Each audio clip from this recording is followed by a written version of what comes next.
పోలేదు. చాలామంది హంగ్ అంటున్నారు. ఐ మీన్ పోటాపోటీగా నెక్ టు నెక్ ఫైట్ ఉంటుంది అంటున్నారు. అటువంటి పరిస్థితి వస్తే బీజేపీ సహకారంతో మరి చాలా రాష్ట్రాల్లో భారతీయ జనతా పార్టీ గేమ్ మీరు చూస్తున్నారు కదా, నిజంగా పవన్ కళ్యాణ్ ముందు పెట్టి ఆడించే అవకాశం కూడా లేకపోలేదు. ఖచ్చితంగా సార్. ఇప్పుడు వైసీపీ వాళ్ళు ఏమంటున్నారు, వాళ్ళకి ఎక్కువ కనీసం ఒక 60-70 వైసీపీ 70 స్థానాలు వచ్చి మిగిలిన చంద్రబాబు నాయుడు ఒక 70-75 లేదా 80 వస్తే ఖచ్చితంగా జనసేన సపోర్ట్ కావాలి సీఎం అవడానికి. అప్పుడు ఆ విధంగా పవన్ కళ్యాణ్ ఖచ్చితంగా సీఎం అవుతాడు.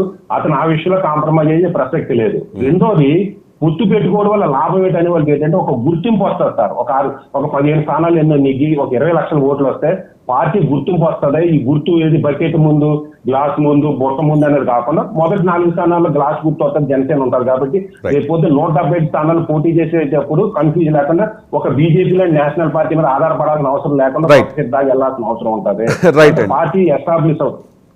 రైట్ అండి, చూద్దాం. ఇంకా 14+4 మొత్తం 19 డేస్ ఉంది ఇంకా రిజల్ట్ రావడానికి. చూద్దాం మరి ఏం జరగబోతోంది అనేది. మీరు చెప్తున్నట్టుగా జనసేన ప్లస్ భారతీయ జనతా పార్టీ 31 స్థానాల్లో పోటీ చేస్తాయి.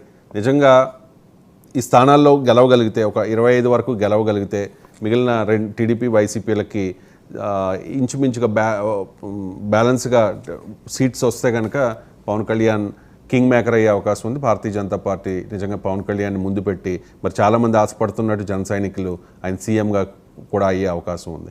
చూద్దాం. మరి చాలా అంచనాలు ఉన్నాయి, చాలా ఎవరి అభిప్రాయం వాళ్ళు చెప్తూ ఉన్నారు, ఎవరి ధీమా వాళ్ళు వ్యక్తం చేస్తూ ఉన్న పరిస్థితి. జగన్మోహన్ రెడ్డి అయితే 140కి ఏమాత్రం తగ్గవు అని చెప్పి ధీమాగా ఉన్నారట. ఆల్రెడీ ఐపాక్ మీటింగ్ కూడా స్టార్ట్ అయ్యింది. వాళ్ళకి థ్యాంక్స్ చెప్పడానికి బాగా చేశారు, ఈసారి కూడా గెలిపించారు 2019 లాగే అని చెప్పేసి.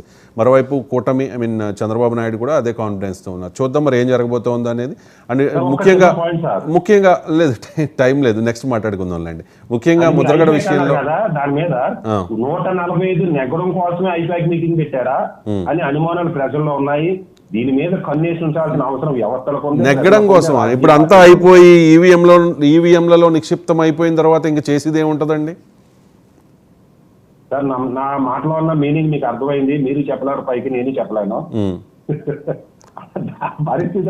అటువంటి ఆరోపణలు ఉన్నాయి కానీ ఈవీఎంలు స్ట్రాంగ్ రూమ్ లో ఉన్నాయండి. స్ట్రాంగ్ రూమ్లు పోలీసుల భద్రత మధ్య ఉన్నాయి సార్. అన్ని భద్రంగా ఉండి అన్ని సవ్యంగా జరిగే పరిస్థితులు ఎందుకు సార్? ఓకే, సాఫ్ట్వేర్లు, రకరకాల సాఫ్ట్వేర్లు అవి ఇవి. ఓకే, కొంతమంది అటువంటి అభిప్రాయం వ్యక్తం చేస్తున్నారు, అటువంటి ఆరోపణ కూడా చేస్తున్నారు. చూద్దాం. దానికి మన పరిధికి మించి మనం మాట్లాడకూడదు కాబట్టి థ్యాంక్ యూ సో మచ్ అండి అక్షర్ సత్యం గారు. మరి చూద్దాం, జూన్ 4న ఫలితాలు వెలువడతాయి. పవన్ కళ్యాణ్ గెలుస్తారనే అంచనాలు ఉన్నాయి. మరి పవన్ కళ్యాణ్ గెలిస్తే మాట మీద ముద్రగడ నిలబడతారా, మరి ఏం జరగబోతోంది అనేది వేచి చూడాల్సిన అంశం. థ్యాంక్ యూ అక్షర్ సత్యం గారు. కిషోర్ కూడా జాయిన్ అయ్యారు.